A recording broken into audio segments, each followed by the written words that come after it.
আসসালামু আলাইকুম প্রিয় দর্শক, নতুন আরেকটি বিষয় নিয়ে আলোচনা করার জন্য আপনাদের সামনে উপস্থিত হয়েছি।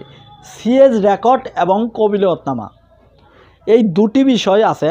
একজন ব্যক্তির কাছে সিএজ রেকর্ড আছে, আর একজন ব্যক্তির কাছে কবিলতনামা এবং দখল আছে। জমিটি কে পাবে, এই বিষয়টি নিয়ে আলোচনা করব। প্রিয় দর্শক, আমি অ্যাপ্রেন্টিস অ্যাডভোকেট মিনহাজ উদ্দিন, আপনাদের ভাই ও বন্ধু। দেশ ও দেশের বাইরে যে যেখান থেকে যুক্ত আছেন আমার সাথে ইউটিউব অথবা ফেসবুকের মাধ্যমে, সকলকে মিনহাজ ল পয়েন্টের পক্ষ থেকে অভিনন্দন ও শুভেচ্ছা এবং সকলের সুস্বাস্থ্য কামনা করে শুরু করছি আজকের নতুন পর্বের নতুন টপিক আলোচনা। দর্শক, আজকের আলোচনাটি অত্যন্ত ইনফরমেটিভ হতে যাচ্ছে, অত্যন্ত গুরুত্বপূর্ণ হতে যাচ্ছে। আজকে আলোচনা করছি সিএজ রেকর্ড কবিলতনামা, এই দুটির মধ্যে কোনটি প্রায়োরিটি পাবে, কে জমি পাবে। এই বিষয়টি সম্পর্কে আপনাকে সম্পূর্ণ জানতে হলে ভিডিওটি সম্পূর্ণ দেখতে হবে। ভিডিওটি স্কিপ করলে আপনি এই বিষয়টি সম্পর্কে সম্পূর্ণ ধারণা পাবেন না। ভিডিওটি দেখার পর যদি মনে চায় তাহলে আমার চ্যানেলটি সাবস্ক্রাইব করে পাশে থাকবেন, পাশের বেল বাটনটি অন করে রাখবেন। ভিডিওটি ফেসবুক থেকে দেখলে প্রোফাইলটি ফলো করে রাখবেন এবং কি ভিডিওটি শেয়ার করে আপনার অন্যান্য বন্ধুকে এই আইনটি জানতে ও শিখতে সহযোগিতা করবেন, যেন তারাও আপনার মতন এই আইনটি জেনে ও শিখে উপকৃত হতে পারে। প্রিয় দর্শক, আজকের বিষয়টি হচ্ছে সিএজ রেকর্ড কবিলতনামা। এই সিএজ রেকর্ড কবিলতনামা, একজনের কাছে সিএজ রেকর্ড আছে, অন্যজনের কাছে কবিলতনামা আছে এবং কি জমিটি সে দখলে আছে, তাহলে জমিটি পাবে কে? প্রিয় দর্শক, এই বিষয়টি আলোচনা করার আগে আমাদেরকে তিনটি বিষয় আলোচনা করতে হবে।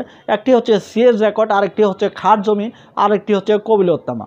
প্রিয় দর্শক, সিএজ রেকর্ড হচ্ছে 1885 সালের বঙ্গীয় প্রজাস্বত্ব আইনের বিধান অনুযায়ী 1888 সাল থেকে শুরু করে 1940 সাল পর্যন্ত ব্রিটিশ সরকারের অধীনে যে রেকর্ডটি হয়েছে, সেই রেকর্ডটিকে বলা হয় সিএজ রেকর্ড বা ক্যাডাস্ট্রাল সার্ভে। এই রেকর্ডের মালিককে জমির মূল ভিত্তি বলা হয়। এই রেকর্ডটি যার আছে সেই ব্যক্তি জমির প্রকৃত মালিক, আর অন্যান্য ব্যক্তিগণ যে জমি দখল করে থাকেন, এই রেকর্ডের ধারাবাহিকতা টেনে এনেই তাকে জমি দখল করে থাকতে হবে। এখন আমরা আসি কবিলতনামা। কবিলতনামা কে দেয়? কবিলতনামাটা করে দেয় জেলা কালেক্টর অফিসার। জেলা কালেক্টর অফিসার তার জেলায় যে ভূমিহীন ব্যক্তি আছে, যার ভূমি নেই, তাকে সরকারি খাস জমি ভূমিহীন করে দেয়। জমি কখন খাস হয় এই সম্পর্কে বিধান আছে 1950 সালের রাষ্ট্রীয় অধিগ্রহণ ও প্রজাস্বত্ব আইনের 5টি ধারার বিধান অনুযায়ী। 4টি কারণে জমি খাস হয়ে যায়। কোনো ব্যক্তি যদি মৃত্যুবরণ করার সময় কোনো ওয়ারিশা না রেখে যায়, তাহলে তার জমিটি খাস হয়ে যাবে। কোনো জমি যদি নদীগর্ভে বিলীন হয়ে যায়, নদীগর্ভে বিলীন হয়ে যাওয়ার পর সেই জমিটি যখন আবার পুনরায় জাগে, এই জমিটি রাষ্ট্রীয় অধিগ্রহণ ও প্রজাস্বত্ব আইনের 87 ধারার বিধান অনুযায়ী খাস হয়ে যাবে। কোনো ব্যক্তি যদি মৃত্যুবরণ করার পর তার যে উত্তরাধিকারীগণ আছেন, এই উত্তরাধিকারীগণ যদি দীর্ঘ 5 বছর জমি পতিত অবস্থায় রাখে, জমিতে কোনো খাজনা পাতি প্রদান না করে, তাহলে জমিটি সরকার খাস করে নেয়। এবং কি কোনো ব্যক্তি যদি একাধিক্রমে 3 বছর জমির খাজনা প্রদান না করে, তাহলে জমিটি খাস হয়ে যায়। প্রিয় দর্শক, যে ব্যক্তির নামে সিএজ রেকর্ড আছে, সে ব্যক্তি জমিটি খাস হয়ে গেছে এই 4টি কারণে যে কোনো কারণে, হয়তোবা তিনি জমিটি ব্যবহার করেন নাই অথবা জমিটি খাজনা প্রদান করেন নাই, সরকারকে নির্ধারিতভাবে ট্যাক্স প্রদান করেন নাই, যার কারণে জমিটি খাস হয়ে গেছে। প্রিয় দর্শক, এখন আসি সিএজ রেকর্ড এবং কবিলতনামা। এক ব্যক্তির নামে কবিলতনামা দখল আছে, আর এক ব্যক্তির নামে সিএজ রেকর্ড আছে। যে ব্যক্তির কবিলতনামা আছে এবং কি জমি দখল আছে, সিএজ রেকর্ডের মালিক সরাসরি তার কাছে গিয়ে জমি দাবি করতে পারবে না, কেননা তিনি যে জমিটি পেয়েছেন, তিনি শর্ত সাপেক্ষে জমির মালিক যে ছিল জেলা কালেক্টর, এই জেলা কালেক্টরই তাকে শর্ত সাপেক্ষে জমিটি দিয়েছেন। প্রিয় দর্শক, এই জমিটির মালিক হতে গেলে আপনাকে মামলা করতে হবে শর্ত ঘোষণার রেকর্ড সংশোধন করার জন্য। এই শর্ত ঘোষণার বা রেকর্ড সংশোধন করার মামলা আপনাকে দেওয়ানি আদালতে করতে হবে। দেওয়ানি আদালতে মামলা করলে আপনাকে জেলা কালেক্টর অফিসার থেকে শুরু করে আপনার উপজেলার যে সার্ভেয়ার আছে, প্রত্যেককে বিবাদী করে মামলা করতে হবে। এই মামলা করার পর মামলার রায়টি যদি আপনার পক্ষে আসে, কি জেলা কালেক্টর বা সরকারের পক্ষ থেকে যদি আপিল করা হয়, আপিলের রায়ও যদি আপনার পক্ষে আসে, মূল মামলা বিচারিক মামলা থেকে শুরু করে আপিল পর্যন্ত সকল রায় যদি আপনার পক্ষে আসে, তাহলে সম্পত্তিটি অবমুক্তি করার জন্য আপনাকে জেলা কালেক্টরের নিকট আবেদন করতে হবে।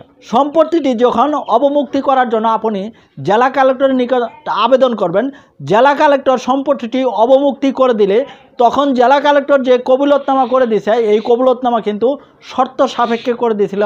তখন এই কবুলতনামার আর কোনো পাওয়ার থাকবে না, কেননা জেলা কালেক্টর যে শর্ত দিয়েছিল সেই শর্ত অনুযায়ী যে কোনো সময় তিনি চাইলে এই সম্পত্তিটি নিয়ে নিতে পারে।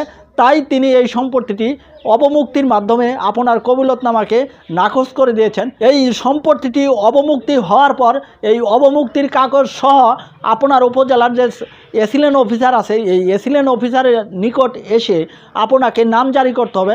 আপনি যখন এই এসিলেন অফিসারের নিকট এসে নাম জারি করবেন তখন কিন্তু সম্পত্তির মালিক আপনি হয়ে যাবেন, এই কবুলতনামার কোনো প্রায়োরিটি থাকবে না। প্রিয় দর্শক, তাই আপনার নিকট সিএস রেকর্ড আছে কবুলতনামা অন্য ব্যক্তির নামে, জমিটি খাস হওয়ার পর যে ব্যক্তির নামে কবুলতনামা আছে সেই ব্যক্তি সম্পত্তির মালিক। কেননা সম্পত্তির মালিক যে ব্যক্তি ছিল সেই ব্যক্তি কিন্তু সম্পত্তিটি কবুলতনামা করে একজন ভূমিহীন ব্যক্তিকে দিয়েছে। প্রিয় দর্শক, আজকের এই পর্বটি এই পর্যন্তই ছিল। পরবর্তীতে দেখা করব নতুন কোনো পর্বের নতুন কোনো টপিক আলোচনা করার সময়। সেই পর্যন্ত ভালো থাকুন, সুস্থ থাকুন, সুন্দর থাকুন। ধন্যবাদ সবাই।